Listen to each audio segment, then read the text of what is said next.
차가운 샴페인 잔이 부딪히는 소리, 억지로 꾸며낸 축하의 말들, 그리고 그 모든 것을 감싸는 노골적인 조롱의 시선. 이서연은 눈부신 웨딩드레스의 무게보다 더 무겁게 자신을 짓누르는 이 순간을 견디고 있었다. 오늘은 그녀의 결혼식이었지만 하객진의 얼굴에는 축복 대신 경멸과 동정이 뒤섞여 있었다. 그녀는 몰락 죽전인 하늘그룹의 유일한 상속녀였고 지금 그녀의 곁에 서 있는 남자는 대한민국 상류층 전체의 웃음거리인 온달이었다. 이 결혼은 처음부터 끝까지 비극적인 희극이었다. 그녀의 작은 아버지 하늘그룹의 실권을 장악한 이병진 부회장이 던진 잔인한 재앙이었다. 회사를 살리고 싶다면 그가 정해준 남자와 결혼하라는 것. 그리고 그가 지목한 남자는 명문가 출신임에도 불구하고 어딘가 모자라고 어수룩해서 바보 온달이라 불리는 강지혁이었다. 서연은 선택의 여지가 없었다. 아버지가 평생을 바친 회사를 이대로 무너뜨릴 수는 없었다. 새 신부가 어쩜 저렇게 표정이 어두울까? 오죽하겠어. 상대가 그 온달인데. 하객들의 속삭임이 예리한 칼날처럼 서연의 귓가에 박혔다. 그녀는 애써 턱을 지켜들고 무표정을 유지했다. 그녀의 자존심은 이미 산산조각 났지만 적어도 이병진 앞에서는 무너지는 모습을 보이고 싶지 않았다. 이병진은 저 멀리서 만족스러운 미소로 이 모든 광경을 지켜보고 있었다. 그에게 이 결혼은 조카딸의 마지막 자존심까지 꺾어버리는 완벽한 승리 선언이었다. 신랑 강지혁, 아니 온달은 그런 그녀의 속도 모르고 그저 싱글벙글 웃고 있었다. 값비싼 턱시도는 그에게 전혀 어울리지 않았고 억지로 빗어넘긴 머리는 금방이라도 헝클어질 듯 위태로워 보였다. 그는 사람들의 수군거림에도 아랑곳하지 않고 연신 서연을 보며 해골쭉 웃었다. 그 순진한 혹은 멍청해 보이는 미소에 서연은 속이 뒤틀리는 듯한 혐오감을 느꼈다. 저 남자의 전응함이 자신을 나락으로 끌어내린 밧줄이었다. 예식이 끝나고 호텔 스위트룸에 마련된 신방에 들어섰을 때 서연은 자신이 입고 있던 무거운 베일을 거칠게 벗어던졌다. 억눌렀던 분노와 절망이 한꺼번에 터져나왔다. 그녀는 방 한가운데 서서 텅 빈 눈으로 창밖의 야경을 바라보았다. 화려한 서울의 불빛이 마치 자신을 비웃는 듯했다. 이제 이 굴욕적인 삶이 시작이었다. 저 바보와 한 침대를 써야 한다는 사실만으로도 숨이 막혔다. 지혁은 그런 서연의 뒤에서 어쩔 줄 모르고 서성거렸다. 그는 넥타이를 풀려고 낑낑대다가 결국 포기하고는 서연의 눈치를 살폈다. 서연 씨, 저기 힘들어요. 그의 목소리는 어눌했고 상황에 맞지 않게 해맑았다. 서연은 대답할 가치도 느끼지 못했다. 그녀는 차갑게 돌아보며 말했다. 당신은 저쪽 소파에서 자요. 절대 침대에 넘어올 생각하지 마요. 알겠어요? 그녀의 목소리에는 얼음장 같은 경멸이 실려 있었다. 하지만 지혁은 상처받은 기색도 없이 그저 고개를 끄덕였다. 알았어요. 서연 씨가 편한 대로 해요. 그는 순순히 소파 쪽으로 걸어갔고 그 모습은 서연을 더욱 비참하게 만들었다. 그녀는 자신이 괴물이 되어가는 것을 느꼈다. 하지만 이 모든 상황을 자초한 것은 저 남자와 이병진이었다. 서연은 욕실로 들어가 문을 세차게 잠갔다. 뜨거운 물줄기 아래서 그녀는 소리 없이 눈물을 흘렸다. 얼마나 지났을까? 서연이 지친 몸을 이끌고 욕실에서 나왔을 때 방 안의 공기는 이상하리 많지 무겁게 가라앉아 있었다. 소파에 쪼그리고 앉아 졸고 있을 거라 생각했던 지혁은 놀랍게도 창가에 서서 도시의 야경을 내려다보고 있었다. 아까와는 완전히 다른 사람이었다. 어수룩하게 웃던 표정은 사라지고 날카롭고 차가운 옆모습만이 어둠 속에 드러났다. 턱시도 재킷은 벗어 소파에 가지런히 놓여 있었고 넥타이는 깔끔하게 풀려 있었다. 서연은 순간 숨을 멈췄다. 저 남자가 강지혁이 맞나? 그녀가 아는 바보 온달이 아니었다. 그가 천천히 돌아섰다. 그의 눈빛은 더 이상 순진하거나 멍청하지 않았다. 그곳에는 모든 것을 꿰뚫어보는 듯한 깊고 서늘한 지성이 자리하고 있었다. 그는 낮게 잠긴 목소리로 조금 전까지의 어눌함은 찾아볼 수 없는 완벽한 발음으로 입을 열었다.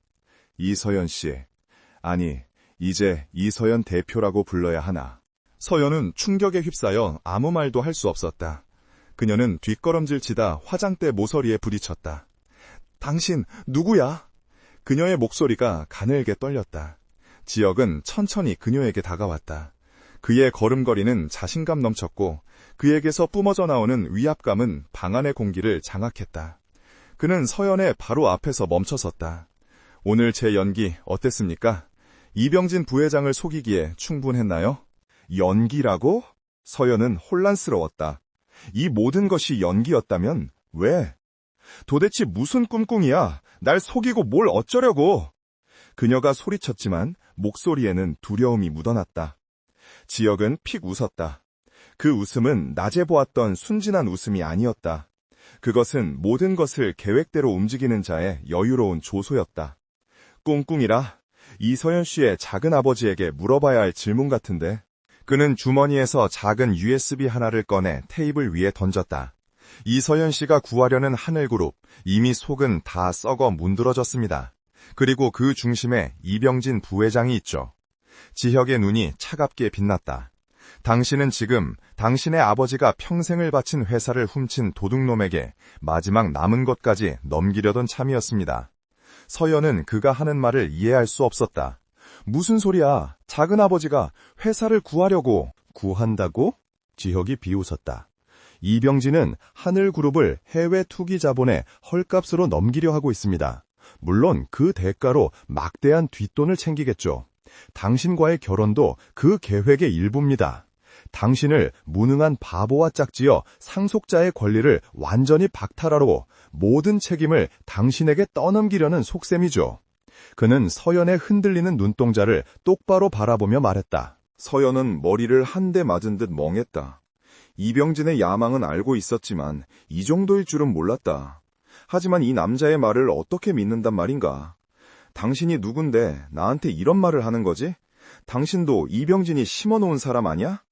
그녀의 의심에 지혁은 재킷 안주머니에서 명함 한 장을 꺼내 건넸다. 명함에는 단 2줄만 적혀 있었다. 에이펙스 그룹, 대표이사 강지혁. 에이펙스 그룹. 최근 몇 년간 M&A 시장을 뒤흔들며 혜성처럼 등장한 신흥 재벌. 철저하게 베일에 쌓인 CEO가 이끈다는 소문만 무성했던 바로 그곳이었다. 서연의 손이 떨렸다.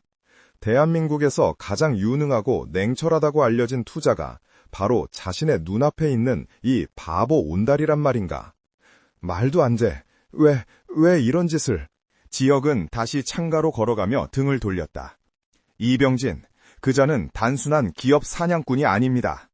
그의 목소리에 억눌린 분노가 스쳤다. 그자는 내 아버지를 죽음으로 몰고 우리 가족을 풍비박산낸 원수입니다. 서연은 숨을 삼켰다. 이제야 모든 조각이 맞춰지는 듯했다. 복수. 이 모든 것은 철저하게 계획된 복수극이었다. 나는 지난 10년간 이 날을 기다려왔습니다.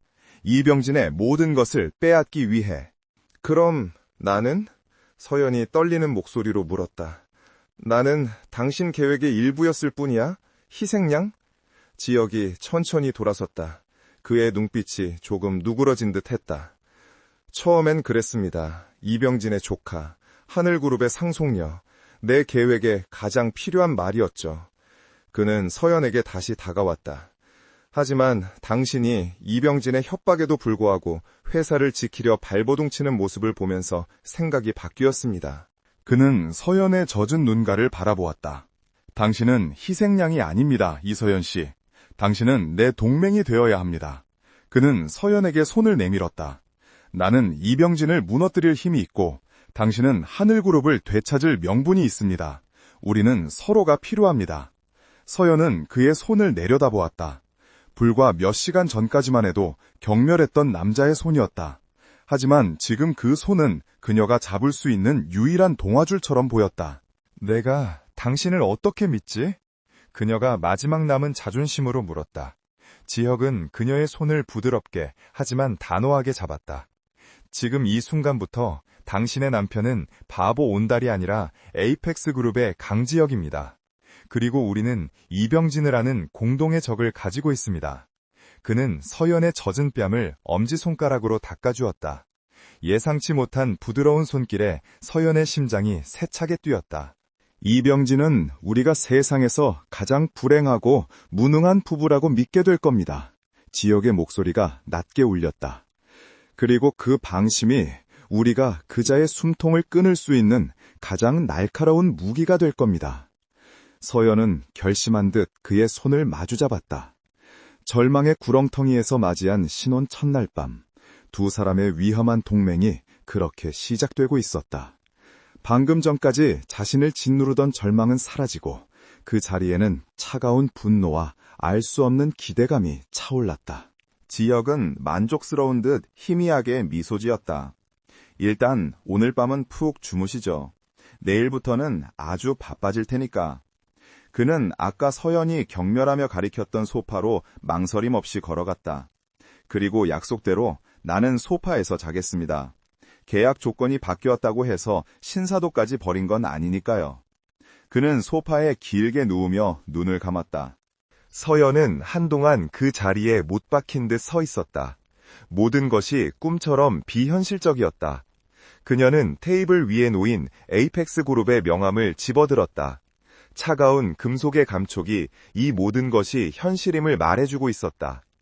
그녀는 침대로 걸어가 이불 속에 몸을 묻었다. 하지만 잠을 이룰 수는 없었다. 그녀의 심장은 새로운 운명의 서막을 알리듯 거세게 뛰고 있었다. 바보 온달의 아내에서 복수국의 공동주연으로 그녀의 진짜 결혼 생활은 이제부터 시작이었다. 밤새도록 서연은 한숨도 자지 못했다. 아니, 잘 수가 없었다. 그녀의 뇌는 지난 몇 시간 동안 일어난 일들을 겨우 따라잡으려 애쓰고 있었다. 불과 어제까지만 해도 그녀의 삶은 경멸과 절망뿐인 회색빛 미래로 정해져 있었다.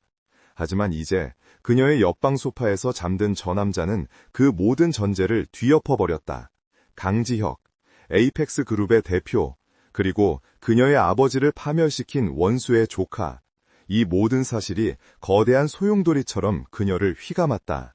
해질녘의 희미한 빛이 방 안으로 스며들기 시작할 때쯤 소파에서 부스럭거리는 소리가 들렸다. 서연은 반사적으로 몸을 일으켰다. 지혁이 천천히 몸을 일으키는 것이 보였다. 그는 소파에서 잤음에도 불구하고 흐트러짐 없는 모습이었다. 그는 잠시 창밖을 바라보며 목을 풀더니 이내 서연을 향해 시선을 돌렸다. 어젯밤의 차가운 지성인의 눈빛 그대로였다. 잠은 좀 잤습니까? 그의 목소리는 낮고 차분했다. 서연은 마른 입술을 축였다. 설명해. 그녀의 목소리는 잠기지 않은 밤 때문에 거칠었다. 당신이 누군지, 왜 이런 짓을 하는지 어젯밤에 들었어. 하지만 이병진 부회장이 당신 가문의 원수라면 왜 하필 나야? 왜 나까지 이 복수국에 끌어들인 거지? 당신에겐 내가 필요 없었을 텐데. 그녀의 눈에는 여전히 의심이 가득했다. 이 모든 것이 자신을 이용하는 더 정교한 함정일 수도 있었다. 지혁은 천천히 일어섰다. 그는 셔츠 단추를 하나 풀며 서연에게 다가왔다. 정정하죠. 처음엔 당신이 필요했던 게 맞습니다. 이병진이 가장 신이 많은 조카. 그가 유일하게 통제하려 드는 약점. 당신과의 결혼은 이병진의 울타리 안으로 들어갈 수 있는 가장 확실한 방법이었으니까. 그는 서연의 침대마 테이블에 멈춰섰다. 하지만 계획이 조금 수정됐죠. 이서연 씨, 당신 생각보다 훨씬 더 강한 사람이더군요. 무슨 뜻이야? 이병진이 당신에게 바보 온달과의 결혼을 제안했을 때 당신이 순순히 받아들일 줄 알았습니다. 절망하고 포기하고 모든 것을 놓아버릴 거라고. 하지만 당신은 회사를 지키기 위해 그 굴욕을 감수했습니다. 그 눈빛, 식장에서 본 당신의 눈은 포기한 사람의 눈이 아니었어요. 증오와 분노로 불타고 있었지. 지혁의 눈이 섬광처럼 빛났다. 그때 알았습니다. 당신은 내 계획의 말이 아니라 파트너가 될 수 있다는 걸. 그는 서연이 어젯밤 던져둔 USB를 집어들었다. 여기엔 이병진이 지난 5년간 하늘그룹에서 빼돌린 비자금 내역의 일부가 들어있습니다. 하지만 이건 빙산의 일각에 불과해요. 그의 진짜 범죄는 더 깊고 어두운 곳에 숨겨져 있지. 그는 서연을 똑바로 바라보았다. 나는 에이펙스의 자본력과 정보력을 가지고 있습니다. 하지만 하늘그룹 내부에 대한 정보, 이병진의 신뢰를 받는 조카로서의 접근 권한은 당신만이 가지고 있어요. 서연은 그의 논리 정연한 설명에 반박할 말을 찾기 어려웠다. 그는 자신을 철저히 분석하고 있었다. 그래서 우리가 정확히 뭘 하면 되는 거지? 그녀가 물었다. 드디어 그가 원하는 질문이 나온 것이다. 지혁은 희미하게 미소 지었다. 우선 계약서를 씁시다. 그는 자신이 가져온 서류 가방에서 깔끔하게 정리된 서류철 하나를 꺼냈다. 결혼 및 동맹 계약서라는 제목이 선명하게 보였다. 이건 우리의 역할을 명확히 하기 위한 겁니다. 감정에 휘둘리지 않고 철저히 비즈니스로 접근해야 하니까. 그는 서류를 펼쳐 서련에게 내밀었다. 조항은 명료했다. 첫째, 두 사람은 대외적으로 바보 온달과 불행한 아내의 역할을 완벽하게 수행한다. 둘째, 이서연은 하늘그룹 내부의 정보를 강지혁에게 제공하며 강지혁은 이를 바탕으로 이병진을 무너뜨릴 증거를 확보한다. 셋째, 하늘그룹의 경영권이 정상화되고 이병진이 법적 처벌을 받는 즉시 두 사람의 결혼관계는 상호 합의하에 즉시 해제한다. 위자료나 재산 분할은 일절 없다. 서연은 계약서를 꼼꼼히 읽어내려갔다. 지독할 정도로 사무적이고 냉철한 내용이었다. 하지만 지금 그녀에게 필요한 것은 감상적인 위로가 아니라 이런 확실한 계획이었다. 마지막 조항이 빠졌군. 서연이 펜을 들며 말했다. 뭔가? 지혁이 의아한 듯 물었다. 서연은 서류의 빈 여백에 또렷한 글씨로 적어내려갔다. 넷째, 이 모든 과정에서 하늘그룹은 반드시 지켜져야 한다. 회사의 파산이나 해체는 복수의 완수로 인정하지 않는다. 지혁은 그녀가 적은 조항을 잠시 바라보더니 이내 고개를 끄덕였다. 좋습니다. 그 조항 받아들이죠. 그는 자신의 이름 옆에 망설임 없이 서명했다. 서연도 그의 옆에 자신의 이름을 적었다. 차가운 종이 위에 두 사람의 이름이 나란히 놓였다. 이것은 사랑의 서약이 아닌 복수와 생존을 위한 피의 맹세였다. 두 사람의 운명은 이제 돌이킬 수 없이 얽혀버렸다. 계약서에 서명을 마친 순간 방 밖에서 인기척이 들렸다. 아가씨, 사위님, 아침 식사 준비되었습니다. 집사의 목소리였다. 이병진이 감시용으로 붙여둔 사람이 분명했다. 순간 지역의 눈빛이 변했다. 몇 초 전까지의 냉철한 CEO는 온데간데 없고 어수룩하고 겁에 질린 듯한 표정이 그 자리를 대신했다. 서연씨, 나 배고파요. 서연은 기가 막혔지만 동시에 그의 완벽한 연기 변신에 소름이 돋았다. 그녀 역시 심호흡을 한번 하고 어젯밤의 절망과 피로가 가득한 목소리로 대답했다. 알았어요. 그만 좀 칭얼대고 옷이나 갈아입어요. 그녀는 지역을 노려보면 쏘아붙였다. 물론 이 모든 것은 문 밖의 집사가 들으라는 연기였다. 지역은 마치 혼이라도 난 강아지처럼 어깨를 움츠렸다. 두 사람은 어젯밤과는 완전히 다른 역할로 신방을 나섰다. 서연은 지쳐 보이지만 여전히 오만한 상속녀의 가면을 썼고 지역은 그런 그녀의 뒤를 졸졸 따라다니는 바보 온달이 되었다. 식당으로 내려가자 예상대로 이병진이 그들을 기다리고 있었다. 그는 인저한 삼촌의 미소를 짓고 있었지만 그의 눈은 두 사람을 샅샅이 훑고 있었다. 오, 우리 새신랑 신부, 첫날 땀은 잘 보냈나? 이병진의 노골적인 조롱에 서연은 입술을 깨물었다. 그때 지역이 갑자기 큰 소리로 외쳤다. 우와, 이거 다 내가 먹어도 돼요? 맛있겠다. 그는 식탁 위에 차려진 음식들을 보며 어린아이처럼 날뛰기 시작했다. 그리곤 서연의 눈치를 살피며 그녀의 접시에 자기가 좋아하는 반찬을 마구 밀어넣었다.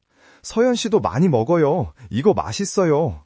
그 모습은 누가 봐도 철없는 바보의 행동이었다. 이병진은 지혁의 그 모습을 보며 만족스러운 듯 크게 웃었다. 허허, 우리 온달 사위 아주 기운이 넘치는구먼. 그래, 많이 먹게. 서연이도 잘 좀 챙기고. 그는 서연을 바라보며 경고하듯 말했다. 이제 한 가족이 됐으니 모자란 남편이라도 네가 잘 이끌어야지. 안 그런가? 그 말에 서연은 속으로 분노를 삼켰다.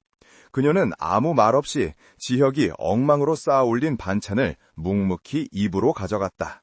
아침 식사 내내 지역의 바보 연기는 계속되었다. 그는 음식을 흘리고 시끄럽게 떠들고 엉뚱한 질문을 해댔다. 이병진은 그를 완벽하게 자신의 통제하에 있다고 판단한 듯 더 이상 관심을 두지 않고 사업상 통화를 시작했다. 그 순간 지역이 음식을 먹다 말고 테이블 밑으로 무언가를 툭 떨어뜨렸다.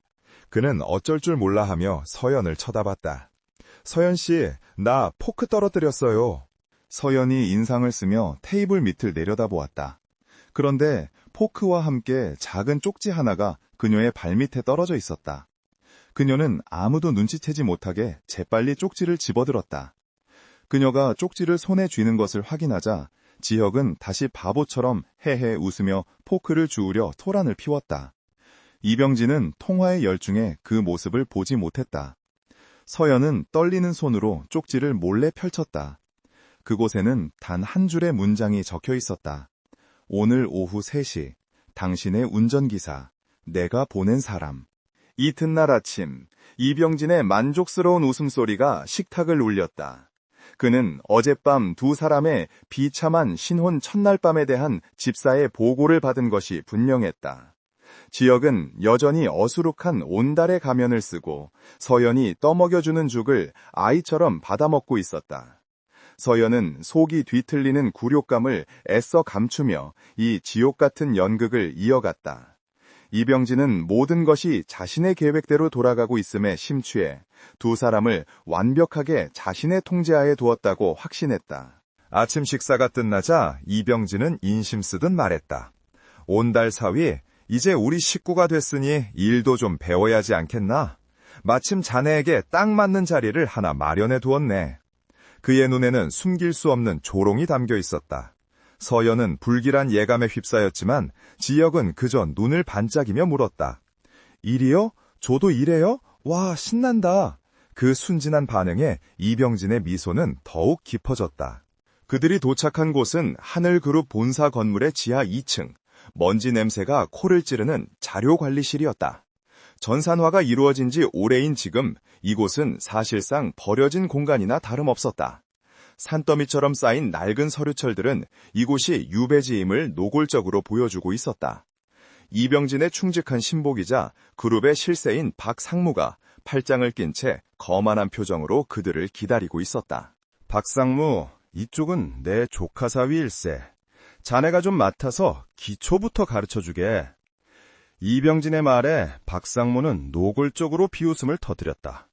부회장님도 참 이런 분을 저에게 맡기시면. 허허, 알겠습니다. 기초부터 잘 가르쳐보죠. 그는 바보 온달의 전설을 익히 들어 알고 있었다. 그는 지역에게 다가가 넥타이를 툭 치며 말했다. 정신 똑바로 차리고 여기서 네가 할 일은 이 먼지 쌓인 서류들 분류하는 거야. 할 수 있겠어? 온달씨? 지혁은 겁에 질린 듯 어깨를 움츠렸다. 네, 열심히 할게요. 그 비굴한 모습에 자료실 직원들의 억눌린 웃음소리가 터져나왔다. 서현은 두 주먹을 피가 나도록 세게 쥐었다. 자신의 남편이, 아니 자신의 파트너가 저런 취급을 받는 것을 눈앞에서 지켜봐야 했다. 이병진은 만족스러운 표정으로 박상무의 어깨를 두드리고는 자리를 떠났다. 이제 이 지하실은 온전히 박상무의 왕국이었다. 박상무는 지역에게 가장 구석진 자리를 배정했다. 자, 오늘 네가 할 일이다. 그가 던져준 것은 수백 페이지에 달하는 오래된 회계 장부였다. 이거 순서대로 다시 정리해. 하나라도 틀리면 처음부터 다시 하는 거야. 누가 봐도 이미 정리가 끝난 서류들이었다. 명백한 괴롭힘이었다. 지역은 그러나 불평 한마디 없이 그저 멍청하게 웃으며 장부를 받아들였다. 네, 알겠습니다. 서연은 자신의 사무실로 돌아왔지만 도저히 업무에 집중할 수 없었다. 그녀는 명목상의 상무였지만 이병진이 모든 결제 라인을 장악한 지금 그녀는 허수아비에 불과했다. 그녀의 머릿속은 온통 지하 자료실의 광경으로 가득 찼다. 분노와 무력감이 그녀를 덮쳤다. 그녀는 계약서의 조항을 떠올렸다. 완벽하게 역할을 수행한다. 그녀는 자신의 역할이 무엇인지 깨달았다. 오후 3시, 서연은 어제 받은 쪽지를 떠올렸다. 그녀는 수행비서에게 차를 대기시키라고 이른 뒤 일부러 지하 자료실을 거쳐 주차장으로 향했다. 자료실 문을 열자 예상했던 광경이 펼쳐졌다. 지혁은 서류 더미에 파묻혀 있었고 박상무의 부하 직원 몇 명이 그를 둘러싸고 키득거리고 있었다. 이것 봐, 진짜 바보 아니야? 가나다 순서도 모르는 것 같아. 이런 사람이 이서연 상무 낭편이라니. 하늘그룹도 끝났네. 그 순간 지혁이 발을 헛디디는 척하며 서류 더미 위로 요란하게 넘어졌다. 아야, 아파! 그가 울먹이는 소리를 냈다. 직원들의 웃음소리는 더 커졌다. 바로 그때 서연이 얼음장 같은 목소리로 외쳤다. 지금 다들 뭐 하는 겁니까? 모든 시선이 그녀에게로 향했다. 직원들은 당황한 기색이 역력했다. 박상무는 없었지만 그의 수하들이었다. 서연은 천천히 그들에게 다가갔다. 그녀의 눈에는 경멸과 분노가 서려 있었다. 아무리 내 남편이 부족해도 당신들이 이렇게 공개적으로 모욕할 자격은 없습니다. 이 사람은 하늘그룹 부회장의 조카 사위입니다. 다들 자기자기로 돌아가세요. 그녀는 바닥에 주저앉아 있는 지혁에게 다가가 차갑게 손을 내밀었다. 일어나요. 대체 언제까지 이렇게 칠칠맞게 굴 거예요? 그녀는 일부러 더 모질게 말했다. 불행한 아내의 역할이었다. 지혁은 그녀의 손을 잡고 엉거주창 일어섰다. 서연 씨, 고마워요. 근데 나 아파요.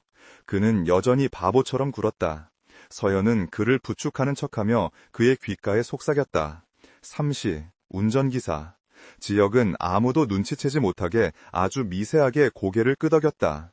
서연은 그를 자료실 구석의 의자에 거칠게 앉히고는 뒤도 돌아보지 않고 자료실을 나섰다. 주차장으로 나가는 그녀의 발걸음은 무거웠다. 방금 자신이 한 연기는 너무나도 굴욕적이었다. 하지만 그녀가 주차장에 도착했을 때 그녀를 기다리고 있던 것은 낯선 얼굴의 운전기사였다. 그는 정중하게 문을 열며 말했다. 이서연 상무님, 처음 뵙겠습니다. 김 비서라고 합니다. 그는 어제 식사 자리의 집사와는 달리 그녀를 상무님이라고 불렀다. 차에 오르자 김 비서는 즉시 중앙 차단막을 올렸다. 그리고는 뒷좌석의 서연에게 소형 태블릿과 보안 전화기를 건냄. 강 대표님께서 전달하라고 하신 물건입니다. 그의 목소리는 침착하고 빈틈이 없었다. 저는 오늘부로 이 상무님의 공식 수행 비서로 발령받았습니다. 앞으로 모든 연락은 이 보안 전화기를 통해 이루어질 겁니다. 그리고 이 태블릿에는 김 비서는 태블릿 화면을 켰다. 그곳에는 하늘그룹의 내부 조직도와 함께 이병진의 핵심 측근 몇 명의 사진과 신상 정보가 떠 있었다.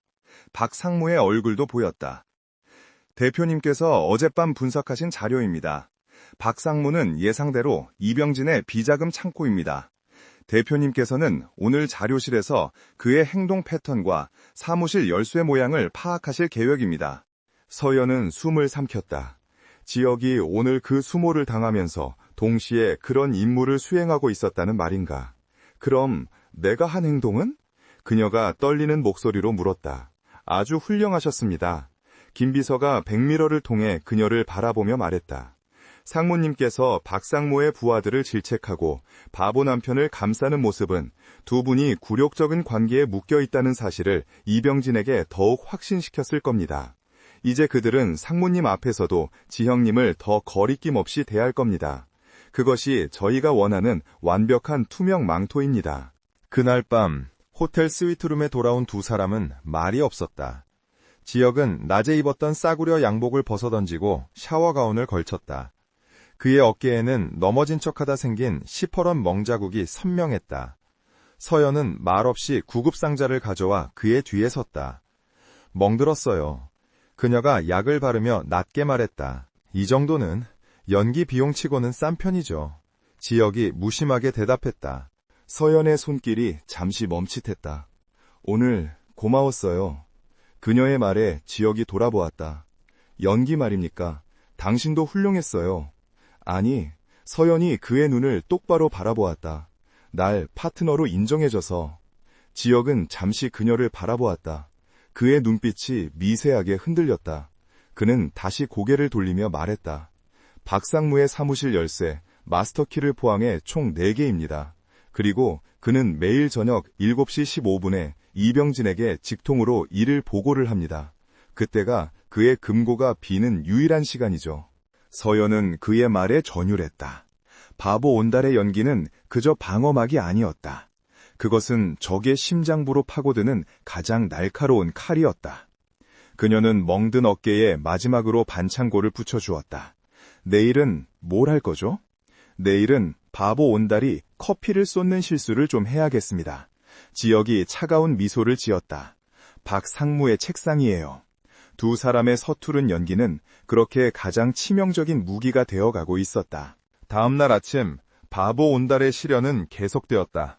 박상무는 어제 이서연에게 한 방 먹은 것이 분했는지 지혁을 더욱 노골적으로 괴롭혔다. 이번에 그에게 맡겨진 임무는 임원실 전체의 커피 심부름이었다. 그것도 쟁반 하나에 위태롭게 10잔이 넘는 커피를 올려서 말이다. 이거 쏟으면 네 월급에서 다 까는 거 알지? 아, 월급이 있으려나 모르겠네. 박상무의 부하 직원이 비열하게 웃으며 그의 어깨를 툭 쳤다. 지혁은 잔뜩 겁에 질린 표정으로 쟁반을 받아들였다. 네, 조심할게요. 그는 일부러 다리를 후들거리며 금방이라도 넘어질 것처럼 아슬아슬하게 걸음을 옮겼다. 직원들의 시선이 모두 그에게 쏠렸다. 그들의 눈에는 경멸과 재미가 뒤섞여 있었다. 저 바보가 언제쯤 커피를 쏟아붓고 울상이 될까? 그것만이 그들의 유일한 관심사였다. 지혁은 박상무의 사무실 문 앞까지 겨우 다가갔다. 똑바로 못해! 누군가 뒤에서 그의 등을 장난처럼 밀었다. 그 순간 지혁은 기다렸다는 듯이 비명을 지르며 쟁반을 든 채 앞으로 고꾸라졌다. 와장창! 뜨거운 커피와 사기컵 조각들이 박상무의 사무실 입구와 때마침 문을 열고 나오던 박상무의 양복 재킷 위로 쏟아졌다. 아, 뜨거워! 박상무가 비명을 질렀다. 이 미친놈이! 그는 분노로 얼굴이 시뻘개져서 지혁의 멱살을 잡으려 했다. 지혁은 바닥에 주저앉아 울먹였다. 죄송해요. 일부러 그런 게 아니에요. 아, 뜨거워. 그는 쏟아진 커피에 손을 댄 것처럼 호들갑을 떨며 바닥을 굴렀다. 사무실은 순식간에 아수라장이 되었다. 뭐해, 안 치우고. 저 바보 손 대었나 봐. 직원들이 우왕좌왕하는 사이 지혁은 박상무의 시선이 완벽하게 자신의 연기에 쏠린 것을 확인했다. 그리고 그 혼란스러운 틈을 타 젖은 손수건으로 바닥을 닦는 척하며 재킷 주머니에서 빼낸 초소형 도청장치를 박상무의 책상 가장 은밀한 아랫부분에 붙였다. 0.5초도 걸리지 않는 전문가의 손길이었다. 그날 오후 하늘그룹은 긴급 이사회 소집으로 떠들썩했다. 이병진이 마침내 자신의 속내를 드러내기 시작한 것이다. 그는 재무 건전성 확보라는 그럴듯한 명분을 내세워 하늘그룹의 상징이자 알짜 자산인 하늘호텔 서울의 매각을 추진하겠다고 폭탄 선언을 했다. 이 사진 대부분은 이미 이병진의 사람들이었고 그들은 형식적인 반대 의견 몇 마디를 나눈 뒤 일사천리로 매각 안건을 통과시키려 했다. 서연은 이사회 멤버는 아니었지만 상속녀라는 자격으로 회의에 배석했다. 그녀는 피가 거꾸로 솟는 것을 느꼈다. 하늘호텔은 그녀의 할아버지가 그룹의 초석을 다진 곳이었고 아버지가 가장 아꼈던 사업장이었다. 작은아버지, 호텔 매각은 안 됩니다. 그곳은... 서연아, 이병짐이 그녀의 말을 차갑게 끊었다. 여긴 네가 감상에 젖어 의견을 낼 자리가 아니다. 지금은 회사의 생존이 걸린 문제야. 넌 그저 네 무능한 남편이나 잘 챙기면 돼. 회의실 안에서 억눌린 조롱의 웃음이 터져나왔다. 서연은 입술을 깨물었다. 분노가 아니라 차가운 사레가 그녀의 온몸을 휘감았다. 그날 밤 스위트룸의 공기는 얼음장처럼 차가웠다. 서연은 돌아오자마자 이병진의 호텔 매각 계획을 지혁에게 쏟아냈다. 당신 계획대로 이병진을 무너뜨리기 전에 그가 먼저 회사를 다 팔아치우게 생겼어. 이건 내 회사야. 이렇게 무기력하게 빼앗길 순 없어. 그녀의 목소리는 절박함으로 떨리고 있었다. 그녀는 지혁이 그저 복수에만 관심이 있을까봐 두려웠다. 하지만 지혁의 반응은 예상외로 침착했다. 그는 낮에 연기를 하느라 엉망이 된 셔츠를 갈아입으며 말했다. 예상했던 시나리오입니다. 그는 태블릿을 켜서 서연에게 보여주었다. 화면에는 블루스톤 캐피털이라는 낯선 이름이 떠 있었다. 김 비서를 통해 알아본 이병진의 유령 회사입니다. 그는 하늘호텔을 이 회사에 헐값으로 넘긴 뒤 막대한 차익을 챙겨 해외로 빼돌릴 계획입니다. 오늘 박 상무 사무실을 설치한 도청장치가 결정적인 증거를 물어다 줄 겁니다. 그럼 그냥 지켜보라는 거야? 서연이 이해할 수 없다는 듯 물었다. 아니요. 지역이 처음으로 그녀를 파트너로서 진지하게 바라보았다. 이제 당신 차례입니다. 나는 이병진의 범죄를 증명할 칼을 만들고 있습니다. 하지만 그가 회사를 팔아치우는 것을 막는 방패는 당신이 들어야 합니다. 그는 서연의 흔들리는 눈동자를 꿰뚫어 보았다. 당신은 저들보다 하늘그룹을 더 잘 압니다. 저들은 당신을 그저 몰락한 상속녀, 바보의 아내로만 보죠. 그것이 당신의 가장 강력한 무기입니다. 지역의 말은 서연의 머릿속을 번개처럼 내리쳤다. 그는 그녀의 무력감을 탓하는 것이 아니라 그녀의 잠재력을 믿고 있었다. 당신이 방패를 들어야 합니다. 서연은 심호흡을 했다. 방법이 있어. 그녀의 목소리는 더 이상 떨리지 않았다. 하늘호텔은 우리 할아버지가 환경단체와 맺은 그린벨트 공존협약 위에 세워졌어. 그리고 아버지께서는 호텔 노조와 고용승계 및 구조조정 방지에 대한 특별협약을 맺으셨지. 이병진은 그걸 몰라. 아니, 무시하고 있겠지. 다음 날 서연은 아침 일찍 김 비서의 차를 타고 어딘가로 향했다. 그녀는 더 이상 절망에 빠진 상속녀가 아니었다. 그녀는 김 비서를 통해 블루스톤 채피털이 서류상으로만 존재하는 유령 회사이며 고용 승계를 보장할 의사가 전혀 없다는 정보를 익명으로 호텔 노조 위원장에게 전달했다. 동시에 할아버지의 오랜 친구이자 가장 영향력 있는 환경운동가에게 연락해 이병진의 매각 계획이 그린벨트 협약을 위반할 소지가 크다는 우려를 전달했다. 결과는 즉각적이었다. 바로 다음 날 하늘호텔 노조는 전면 파업을 선언했고 최대 환경단체는 매각 절차 중지 가처분 신청을 법원에 제출했다. 이병진이 내세운 블루스톤 캐피털의 실체에 대한 의혹 기사까지 터져나왔다. 완벽하게 짜인 각본처럼 보이던 이병진의 매각 계획은 하루아침에 암초에 부딪혔다. 이병진은 자신의 사무실에서 길길이 날뛰었지만 파업 중인 노조와 법원을 등에 업은 환경단체를 상대로 그가 할 수 있는 일은 없었다. 그는 이 모든 혼란의 배후에 자신이 가장 무시했던 조카딸이 있다는 것은 꿈에도 생각하지 못했다. 그날 밤 서연은 지친 몸을 이끌고 스위트룸으로 돌아왔다. 문을 열자 지혁이 창가에 서서 그녀를 기다리고 있었다. 그는 온달의 모습이 아니었다. 에이펙스 그룹의 CEO 강지혁의 모습이었다. 그는 아무 말 없이 서연에게 물 한 잔을 건넸다. 서연이 잔을 받아들자 그의 손등에 난 상처가 눈에 들어왔다. 오늘날 커피를 쏟으며 쇼를 할 때 생긴 상처가 분명했다. 서연은 말없이 구급상자를 가져왔다. 어제처럼 그녀는 그의 앞에 앉아 상처를 소독하기 시작했다. 당신은 칼을 만들고 나는 방패를 들고. 그녀가 낮게 말했다. 지혁은 대답 없이 그녀의 손길을 가만히 내려다보았다. 오늘 잘했습니다. 그가 조용히 말했다. 그것은 연기 파트너에 대한 칭찬이 아니었다. 진심 어린 인정이었다. 서연이 고개를 들었다. 두 사람의 시선이 허공에서 부딪혔다. 계약으로 묶인 차가운 관계. 그 얼음장 같던 관계에 뜨거운 복수와 위태로운 동맹 속에서 피어난 미묘한 신뢰의 균열이 가기 시작했다. 박 상무의 사무실에 설치된 초소형 도청 장치는 그 어떤 스파이 영화의 장비보다 뛰어난 성능을 발휘하기 시작했다. 그날 저녁 호텔 스위트룸에 돌아온 지혁은 김 비서가 특수 제작한 수신기의 헤드폰을 연결했다. 서연은 긴장된 표정으로 그의 얼굴을 주시했다. 지혁의 표정은 얼음장처럼 차가웠지만 이내 그의 입가에 희미한 미소가 번졌다. 그가 헤드폰을 벗어 서연에게 건넸다. 이서연 씨의 방패가 제대로 먹혀든 것 같군요. 서연이 헤드폰을 쓰자 박상무의 다급한 목소리가 흘러나왔다. 그는 이병진에게 전화로 보고하고 있었다.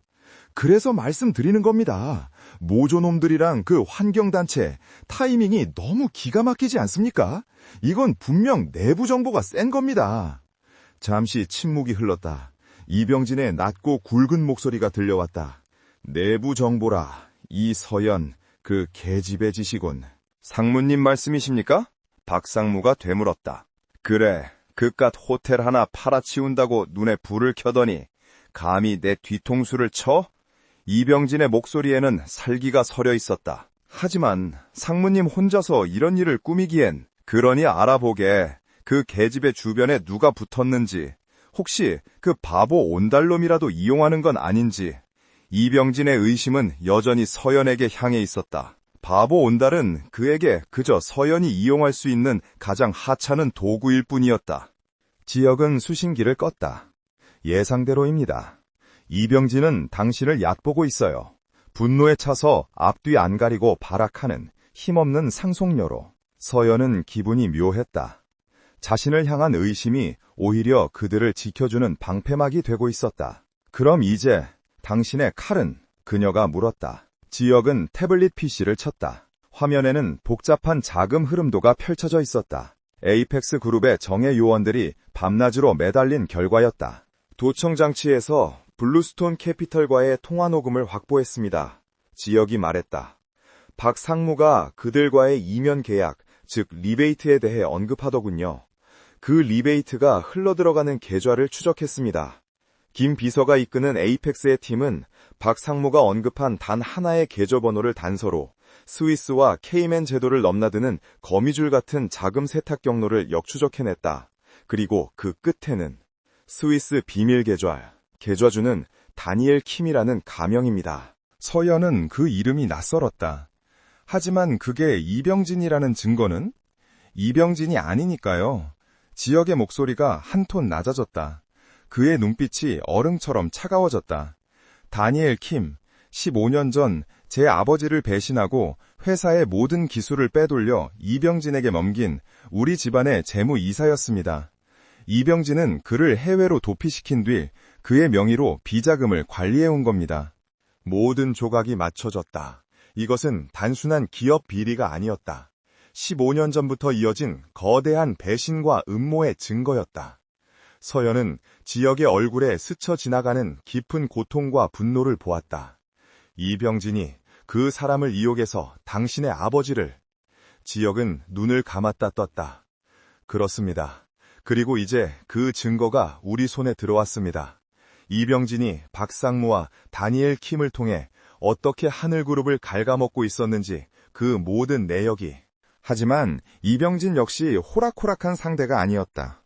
호텔 매각건이 예상치 못한 암초에 부딪히자 그의 의심은 서연을 넘어 다른 곳으로 향하기 시작했다. 그는 그날의 소동을 잊지 않고 있었다. 바보 온달이 커피를 쏟았던 그날. 그는 자신의 사무실에서 CCTV 영상을 몇 번이고 돌려보았다.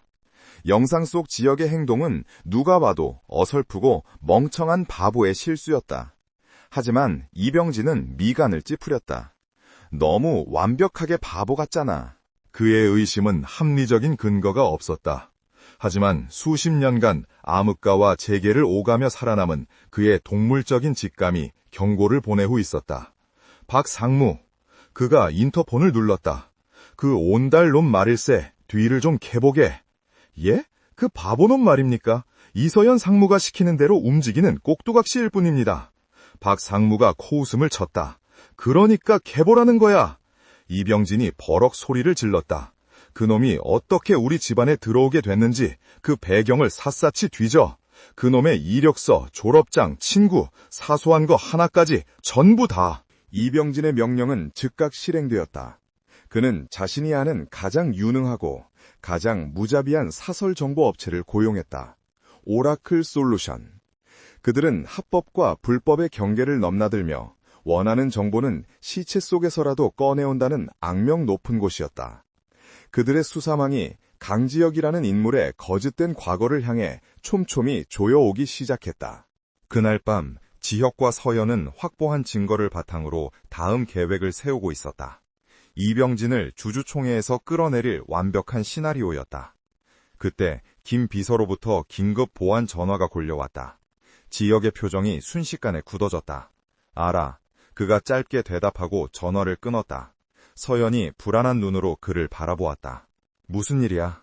지혁은 태블릿을 덮었다. 이병진이 오라클 솔루션을 고용했습니다. 서연은 그 이름을 알지 못했다. 그게 뭔데? 가장 지독한 해결사들입니다. 그들의 목표는 하늘그룹이 아니라 바보 온달입니다. 내 과거를 파헤치기 시작했어요.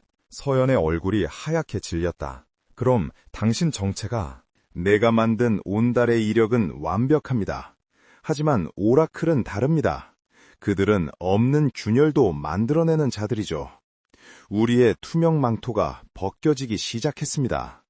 서연은 손이 차가워지는 것을 느꼈다. 그들이 당신이 에이펙스의 대표라는 걸 알게 되면 그 전에 이병진이 우리를 먼저 처리하려 들겠죠. 지역이 돌아섰다. 그의 눈이 차갑게 빛났다. 시간이 없습니다. 우리가 그들보다 빨라야 합니다. 계획을 앞당겨야겠습니다.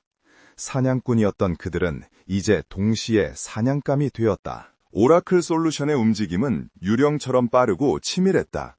그들은 강지역의 법무팀이 수년에 걸쳐 공들여 만든 바보 온달의 가짜 이력을 단 사흘 만에 의심의 영역으로 끌어들였다. 이병진은 자신의 집무실에서 오라클이 보내온 중간 보고서를 읽고 있었다. 그의 미간은 깊게 패여 있었다. 보고서는 결정적 증거 없음으로 시작했지만 내용은 그 반대였다. 보고서에 따르면 강지역의 학창시절 기록은 완벽했다. 너무 완벽해서 비현실적일 정도였다. 그가 다녔다는 시골 분교의 생활기록부는 디지털로 변환된 흔적이 명백했고 그의 유일한 어릴 적 친구라고 기록된 인물은 오라클의 요원에게 횡설수설하며 모순된 지문을 늘어놓았다. 분명히 지역이 맞는데 걔가 그렇게 똑똑했나? 아닌데? 걔 오른손잡이였는데? 보고서에 첨부된 사진 속 온달은 왼손으로 숟가락을 들고 있었다. 이병진은 책상을 내리쳤다. 이 개자식! 그가 분노한 것은 속았다는 사실 때문이 아니었다. 자신이 그토록 완벽하게 통제하고 있다고 믿었던 두 꼭두각시 중 하나가 사실은 자신을 노리는 독사였을지도 모른다는 사실 때문이었다. 이서연, 그 오만한 조카 딸이 이 모든 일의 괴후였다. 그리고 저 바보 온달은 그 계집애가 심어둔 연기자였다. 그는 그렇게 결론 내렸다. 박상무, 당장 내 방으로 와. 박상무가 헐레벌떡 뛰어들어왔다. 부회장님, 무슨 일? 함정을 팔 거다. 이병진의 눈이 뱀처럼 번뜩였다.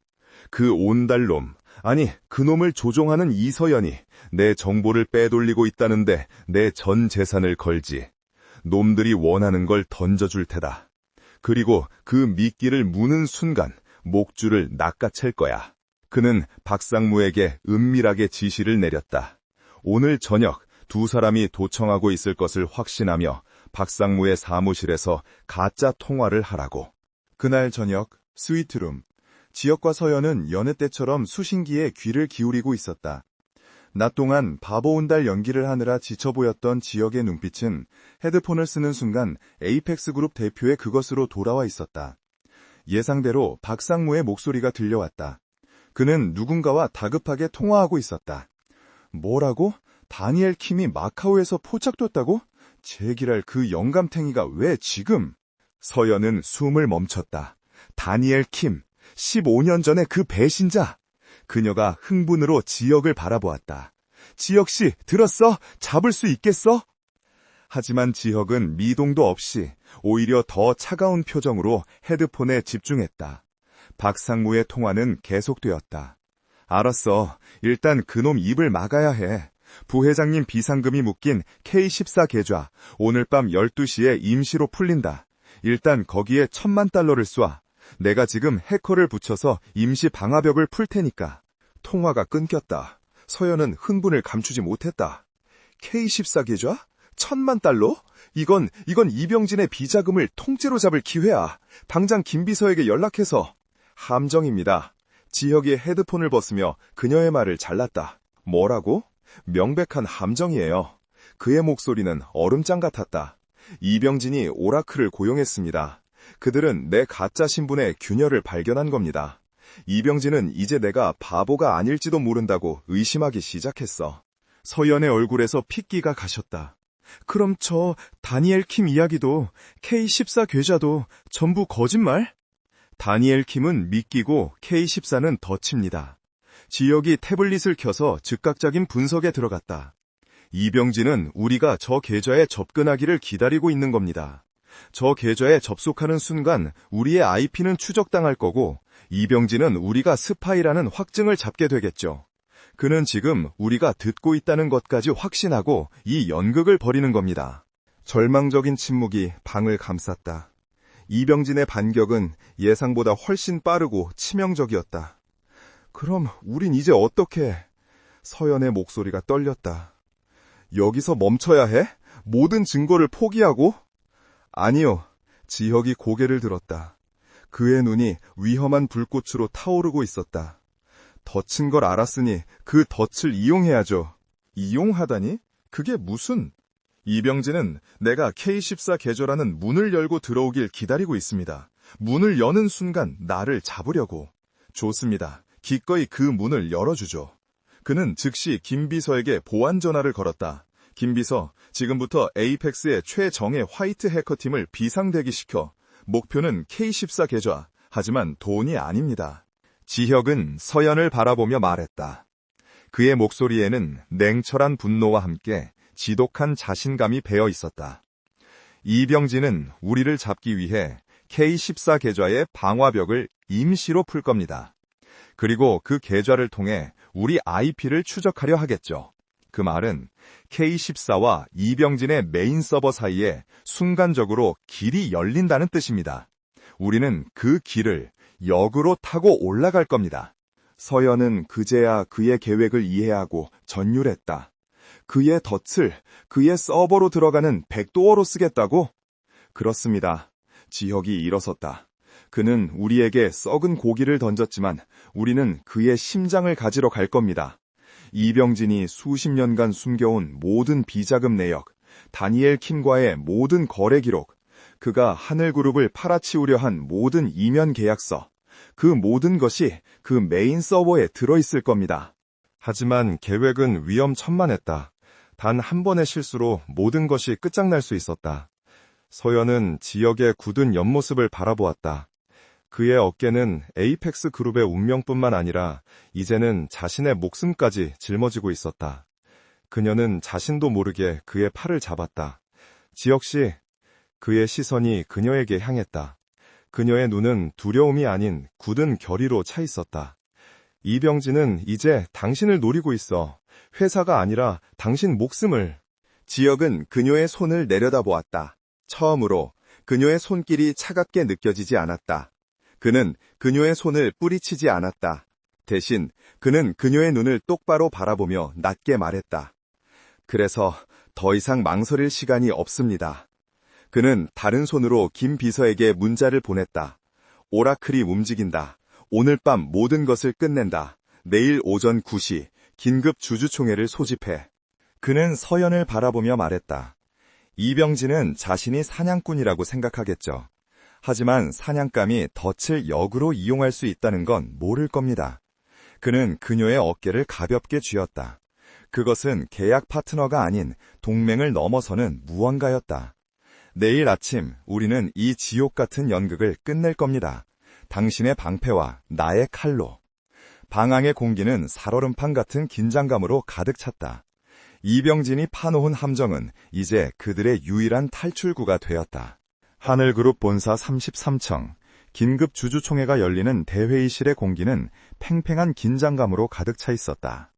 아니, 긴장감이라기보다는 이미 정해진 결말을 기다리는 지루함과 은밀한 조롱이 뒤섞인 기묘한 분위기였다. 이병진 부회장은 회의장 상석에 앉아 승자의 여유로운 미소로 좌중을 둘러보고 있었다. 그의 옆에는 박상무가 충직한 개처럼 앉아 있었고 이사들과 주요 주주들 대부분은 이미 이병진에게 매수되거나 협박당해 그의 손아귀에 있었다. 회의실 문이 열리고 이서연이 모습을 드러냈다. 그녀의 얼굴은 창백했지만 꼿꼿이 편 허리에는 마지막 남은 자존심이 엿보였다. 그리고 모두의 시선은 그녀의 뒤에 바싹부터 겁에 질린 표정으로 따라 들어오는 바보 온달 강지혁에게로 향했다. 지혁은 값비싼 정장을 입고 있었지만 어제 박상무와 몸싸움을 하다 일부러 찢어둔 소매 끝자락이 덜렁거려 그를 더욱 초라하게 만들었다. 서연씨, 무서워요. 사람들이 다 우리 쳐다봐요.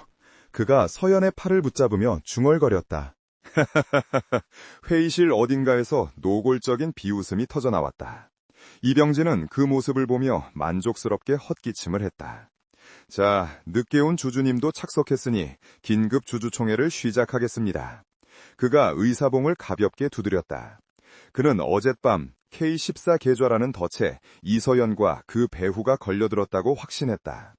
오라클 솔루션의 보고에 따르면 새벽에 K14 계좌에 비정상적인 외부 접속 시도가 있었고 그 IP는 완벽하게 포착되었다. 이병진은 이제 이서연이 스파이 행위를 했다는 증거까지 손에 넣었다고 믿었다. 다들 아시다시피 우리 하늘그룹은 심각한 유동성 위기에 처해 있습니다. 이병진이 비통한 표정을 연기하며 말했다.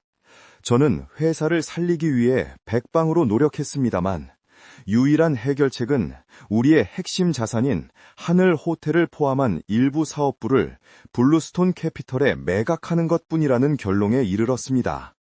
그는 서연을 경멸하듯 쳐다보았다. 물론 제 조카 서연이가 감정적인 이유로 노조와 환경단체를 충동질해 이 과정을 방해하려 했지만 그 덕분에 회사의 손해는 더욱 커졌습니다. 이사들이 약속이나 한 듯 고개를 끄덕이며 서연을 비난의 눈초리로 쳐다보았다. 이병진은 결정타를 날리기로 했다. 심지어 이서연 상무는 자신의 무능한 남편을 내세워 회사의 기밀을 빼돌리려 한 정황까지 포착되었습니다. 회의장이 술렁했다. 따라서 저는 오늘 이 자리에서 하늘그룹 청산 및 자산 매각안을 긴급 상정하며 동시에 이서연 상무의 모든 직위와 권한을 박탈할 것을 제안합니다. 이것은 사형 선고였다. 박 상무가 재빨리 손을 들었다. 부회장님 의견에 전적으로 동의합니다. 동의합니다. 동의합니다. 사방에서 동의의 목소리가 터져나왔다. 서연은 눈을 감았다. 그녀의 역할은 여기까지였다. 그녀는 방패로서 이병진의 모든 공격을 받아내며 시간을 벌었다. 이제 칼이 움직일 차례였다. 이병진이 의기양양하게 외쳤다. 자, 그럼 투표에 붙이겠습니다. 본 안건에 으악! 그의 말이 끝나기도 전에 회의실 한쪽 구석에 얌전히 앉아있던 바보 온달이 갑자기 비명을 지르며 발작하듯 몸을 떨었다. 그가 들고 있던 물병이 요란한 소리를 내며 바닥에 떨어졌고 물이 사방으로 튀었다.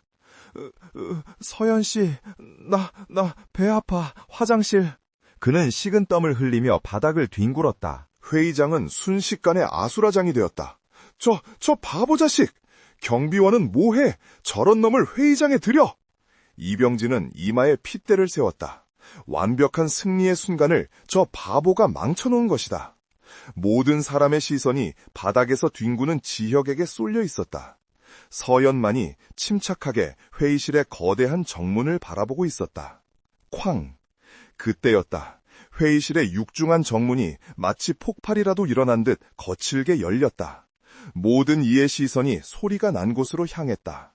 바보 온달의 쇼에 쏠려있던 시선들이 문 앞에 나타난 이들을 보고 그대로 얼어붙었다. 맨 앞에는 방금 전까지만 해도 바닥을 뒹굴던 바보 온달과는 전혀 다른 남자가 서 있었다. 완벽하게 재단된 다크 네이비 슈트, 한치의 흐트러짐도 없이 뒤로 넘긴 머리, 그리고 방 안의 모든 것을 꿰뚫어보는 듯한 얼음장 같은 눈빛. 그는 강지혁이었지만 동시에 그들이 알던 강지혁이 아니었다. 그의 뒤로는 에이펙스 그룹의 법무팀 배지를 단 변호사들과 김 비서가 냉철한 표정으로 서 있었다. 누구냐 넌? 박 상무가 본능적인 위협을 느끼고 소리쳤다. 이병진은 자리에 못 박힌 듯 눈앞의 광경을 믿을 수 없다는 표정으로 서 있었다. 바닥을 뒹굴던 온달은 어디 가고 저 괴물 같은 위압감을 풍기는 자는 누구란 말인가? 남자는 천천히 회의장 안으로 걸어 들어왔다. 또각, 또각. 그의 구두 소리가 정적을 깨고 울려 퍼졌다. 그는 서연의 접을 지나쳤고 그녀에게 어떤 눈길도 주지 않았다. 그의 목적지는 단 하나, 이병진이 서 있는 상석이었다. 그는 이병진의 바로 맞은편에 섰다. 안녕하십니까, 이병진 부회장, 그리고 하늘그룹 주주 여러분. 그의 목소리는 낮고 차분했지만 그 안에 담긴 힘은 회의실의 공기를 압도했다. 긴급 주주총회라 재미있는 구경을 하고 있었는데 제 배우의 연기가 너무 과했던 모양이군요. 그가 방금 전 온다리 쇼를 하던 자리를 턱짓으로 가리켰다. 이병진의 얼굴이 하얗게 질리기 시작했다. 너, 온달? 소개하죠. 남자가 자신의 재킷 단추를 풀며 말했다. 저는 에이펙스 그룹 대표 강지혁입니다. 폭탄이 터진 듯한 침묵이 흘렀다. 에이펙스 그룹? 몇 년간 M&A 시장을 휩쓴 베일에 쌓인 그 기업 사냥꾼? 그가 바보 온달이라고? 이사들은 자신의 귀를 의심했다. 이병진은 그제야 모든 것을 깨달았다. 함정은 K14가 아니었다. 함정은 처음부터 바보 온달 그 자체였다. 네 이놈, 네가! 이병진 씨, 강지혁이 그의 말을 잘랐다. 어젯밤 제게 K14라는 훌륭한 초대장을 보내주셔서 감사합니다. 덕분에 당신의 팀이 제 가짜 IP를 추적하느라 애쓰는 동안 제 팀은 당신의 메인 서버에 아주 편안하게 역으로 방문할 수 있었습니다. 김 비서가 그의 말에 맞춰 들고 온 노트북을 회의실 메인 프로젝터에 연결했다. 이병진의 청산 계획안이 떠있던 화면이 순식간에 바뀌었다. 화면에 나타난 것은 수백 개의 계좌번호와 천문학적인 금액이 오고 간 자금 흐름도였다. 이것이 강지혁이 레이저 포인터로 화면을 가리켰다.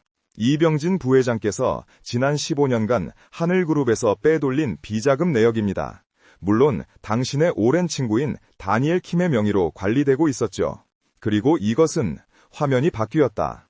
오늘 매각하려던 블루스톤 캐피털의 실제 소유주가 바로 당신이라는 증거입니다. 10분의 1도 안 되는 가격에 회사를 스스로에게 팔아넘기려 하셨더군요. 대단한 수완입니다. 거짓말! 다 조작이야! 이병진이 발악했다. 박상무는 이미 얼굴이 사색이 되어 의자에서 굴러 떨어질 것 같았다. 조작이라고요? 지혁이 비웃었다. 그럼 이것도 조작입니까? 화면에는 영상 파일 하나가 재생되었다. 박상문의 사무실에 설치했던 도청 장치와 연결된 영상이었다. 박상무가 다니엘 킴과 통화하며 이병진의 지시사항과 리베이트 금액을 적나라하게 흘러나왔다. 이병진은 더 이상 말도 잇지 못했다. 그 순간 회의실의 뒤쪽 문이 열리며 서울중앙지검의 깃발을 든 검사들과 수사관들이 들이닥쳤다. 그들은 망설임 없이 이병진과 박상무에게 다가갔다. 이병진 씨, 특정 경제범죄 가중처벌 등에 관한 법률 위반, 횡령 및 배임 혐의로 긴급 체포합니다. 박상무 씨, 당신도 공범입니다. 이거나, 난 하늘그룹 부회장이야. 너희 따위가... 이병진이 마지막 발악을 했지만 수사관들에게 양팔이 붙들려 무력하게 끌려나갔다. 이서연, 이 배신자, 네가 감히... 그가 서연을 향해 악을 썼다. 하지만 서연은 그를 쳐다보지도 않았다. 박상무는 이미 그 자리에 주저앉아 실신한 듯 보였다. 회의장은 순식간에 아수라장이 되었다. 주주들과 이사들은 충격과 공포에 휩싸여 웅성거렸다. 이 모든 지옥 같은 혼란의 한가운데 두 사람만이 고요하게 서 있었다. 에이펙스 그룹의 CEO로 돌아온 강지혁, 그리고 몰락한 상속녀에서 그룹을 지켜낸 이서연. 두 사람의 시선이 허공에서 마주쳤다. 복수는 끝났다. 계약은 이행되었다. 그리고 그들의 진짜 이야기는 이제 막 시작되고 있었다.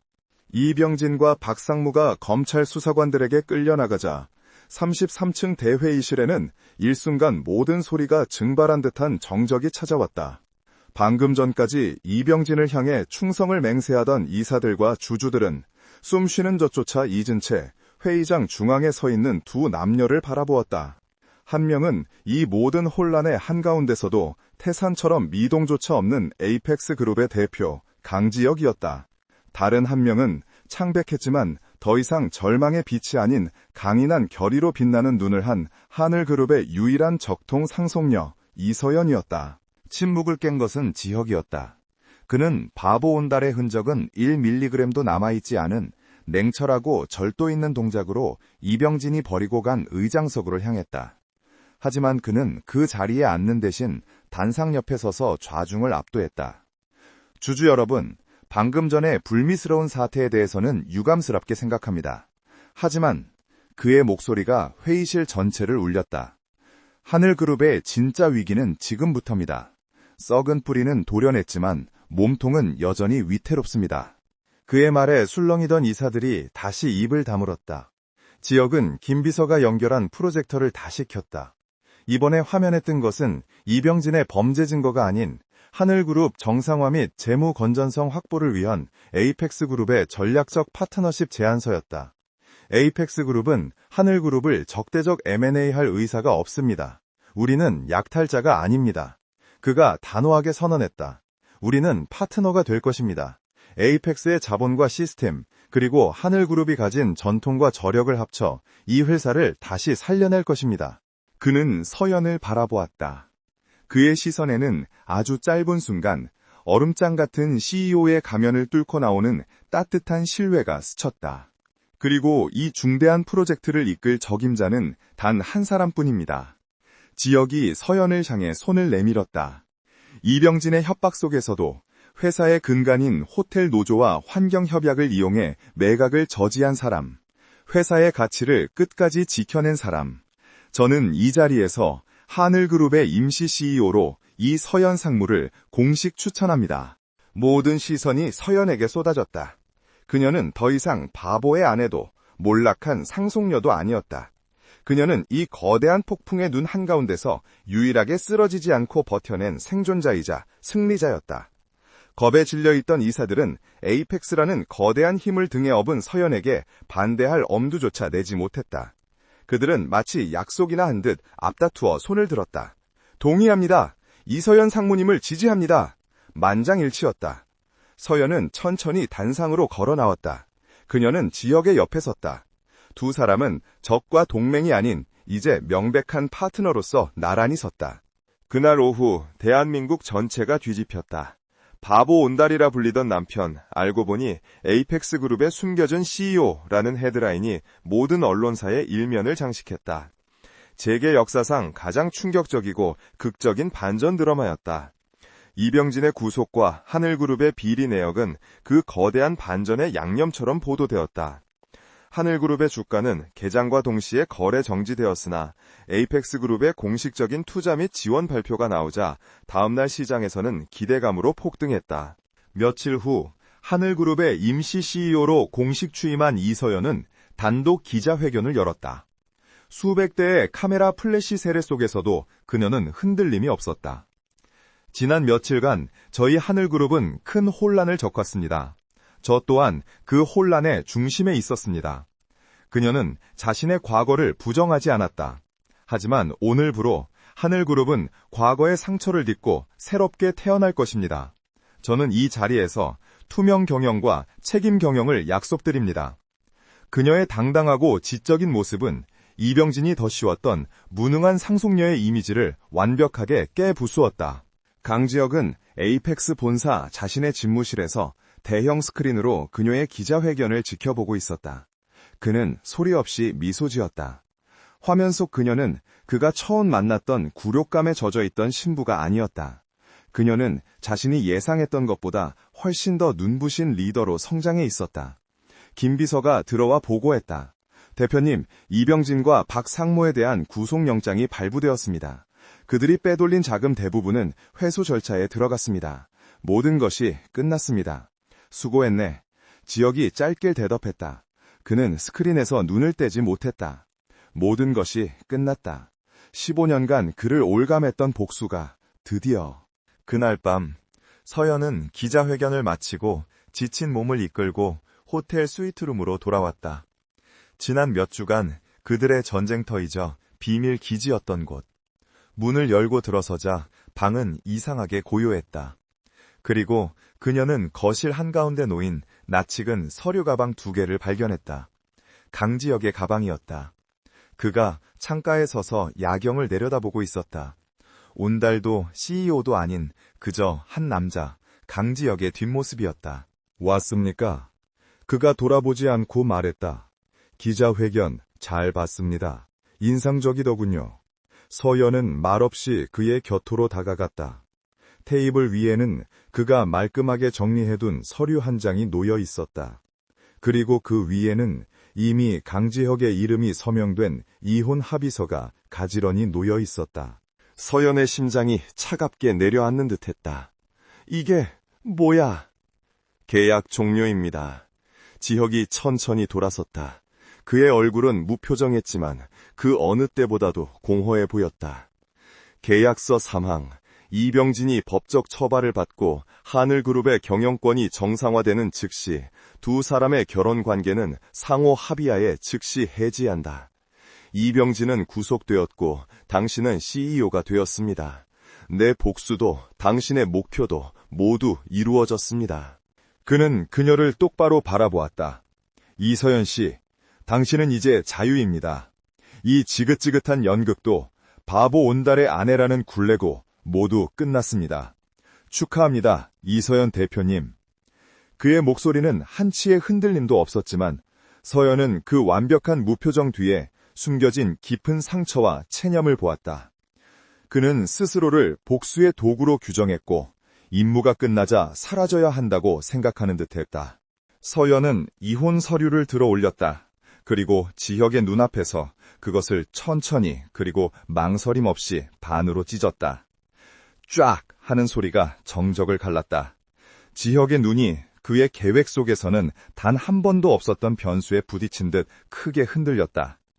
지금 뭐 하는 겁니까? 계약은 끝났지. 서연이 찢어진 서류를 테이블에 던지며 말했다.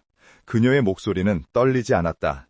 내 복수를 도와준 에이펙스 대표 강지혁과의 동맹 계약은 끝났어. 그녀는 그에게 한 걸음 다가갔다. 하지만 내 남편과의 결혼은 이제부터 시작해야겠는데. 뭐라고요? 지혁은 태어나서 처음으로 당황이라는 감정을 여과 없이 드러냈다. 당신은 내 계획의 파트너였을 뿐입니다. 난 당신을 내 복수에 이용했고 당신은 이용? 그래, 우린 서로를 이용했지. 서연이 그의 말을 끊었다.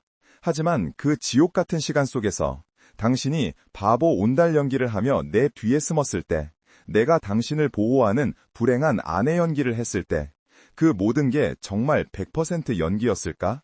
서연은 그의 가슴에 손을 얹었다. 그의 심장이 세차게 뛰는 것이 느껴졌다. 내 아버지를 죽음으로 모은 원수의 조카.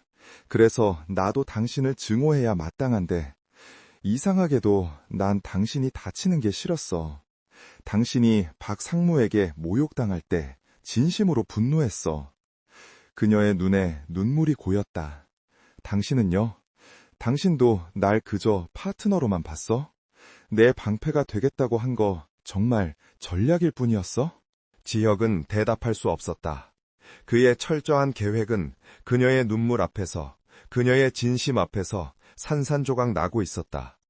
15년간 복수라는 얼음 속에 갇혀있던 그의 심장이 그녀의 손길 아래서 고통스럽게 녹아내리고 있었다. 그는 서연의 젖은 뼘을 감쌌다. 내 계획에 당신 같은 변수는 없었습니다. 그가 낮게 속삭였다. 당신을 위험에 빠뜨리고 당신을 이용하고 그런 놈이 당신 옆에 있을 자격은 내가 정해. 서연이 그의 입술에 자신의 입술을 가볍게 포겠다. 그 지옥 같던 결혼식 날 밤 당신은 내게 절망 대신 칼을 쥐어줬어. 이제 그 칼은 내려놓고 내 손을 잡아. 지옥은 더 이상 망설이지 않았다. 그는 그녀를 끌어안았다. 그것은 복수도 계약도 연극도 아닌 모든 것을 잃었던 두 남녀가 서로에게 유일한 구원이 되는 순간이었다. 몇 달 후 하늘그룹은 APX그룹과의 성공적인 파트너십을 통해 완벽하게 정상 궤도에 올랐다. 이서연 대표는 재계에서 가장 주목받는 차세대 리더로 자리매김했다. 그리고 그녀의 곁에는 바보 온달이라는 별명 대신 이서연 대표의 1호 팬을 자처하는 APX그룹의 강지혁 대표가 늘 함께했다. 두 사람은 더 이상 스위트룸에 머물지 않았다. 그들은 아버지가 물려준 서연의 오래된 집으로 이서했다. 비로소 그들은 절망의 첫날 밤이 아닌 희망으로 가득 찬 진짜 신혼의 아침을 맞이하고 있었다.